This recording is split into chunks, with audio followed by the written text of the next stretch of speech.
Hello students, आज अपन oxidation number method से एक रेडॉक्स रिएक्शन को कैसे बैलेंस किया जाता है उसके बारे में सीखेंगे। इसमें कुछ स्टेप्स होते हैं और एक जनरल आइडिया होता है जिसको फॉलो करके किसी भी रेडॉक्स रिएक्शन को बैलेंस किया जाता है। सबसे पहला स्टेप है आइडेंटिफाई ऑक्सीडेशन नंबर। हमें पहले ऑक्सीडेशन नंबर को आइडेंटिफाई करना है। ऑक्सीडेशन नंबर यहाँ पर कॉपर का +1 है और सल्फर का -2 है। ऑक्सीडेशन नंबर अपन रेडॉक्स चैप्टर जो 11th क्लास में पढ़ते हैं उसकी शुरुआत में सीखते हैं। फिर यहाँ पर नाइट्रोजन +5 में है, फिर कॉपर ये +2 में है और ये +2 में है कॉपर। यहाँ पे सल्फर +6 में है, उसके अलावा नाइट्रोजन +4 में है और यहाँ ऑक्सीजन -2 और हाइड्रोजन +1 में है।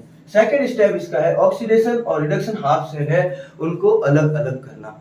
कैसे अलग करेंगे? यहाँ पर सल्फर -2 में था और ये -2 से +6 में चला गया, यानी इसका ऑक्सीडेशन हो रहा है। इसने 8 इलेक्ट्रॉन को लूज किया है। आप -2 और +6 में 8 इलेक्ट्रॉन का डिफरेंस है इसका, और नाइट्रोजन +5 से +4 में गया है। इसका मतलब ये 1 इलेक्ट्रॉन को ले रहा है। एक नाइट्रोजन अगर 1 इलेक्ट्रॉन को ले रहा है और 8 इलेक्ट्रॉन ये छोड़ रहा है, इसका मतलब 8 HNO3 के मॉलिक्यूल सीधे खर्च होंगे। यहाँ पर अपन देखते हैं कि +5 से +4 में जाने वाले नाइट्रोजन 8 होंगे, मतलब और 2 यहाँ पर CuNO3 का होल ट्वाइस में होंगे, तो 2 यहाँ पर और 8 यहाँ पर चले गए। फिर अपन सब ये चीज समझ गए। उसके बाद में बैलेंस अदर एटम्स।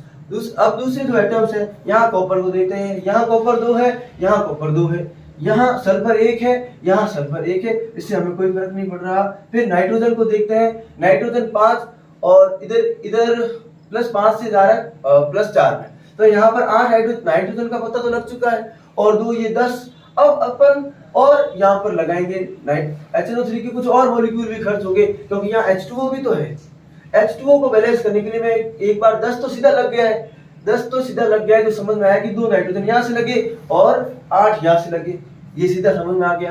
अब 2 ऑक्सीजन को और बैलेंस करने के लिए मैं 11 HNO3 को ट्राई करूंगा और 12 HNO3 को ट्राई करूंगा। जब मैं 8 तो आगे इसके, 2 आगे इसके, और 2 ऑक्सीजन यहाँ पे एक्स्ट्रा पड़ रहे हैं। इस ऑक्सीजन जो एक्स्ट्रा ऑक्सीजन यहाँ पे पड़ रहे हैं उसके लिए अपन 2 HNO3 को यहाँ पर लगाकर देखते हैं। तो यहाँ पे मैं 12 लगाकर ट्राई करता हूँ। जैसे मैं यहाँ 12 लिखता हूँ तो 12 36 जो ऑक्सीजन है मेरे पास हो जाती है।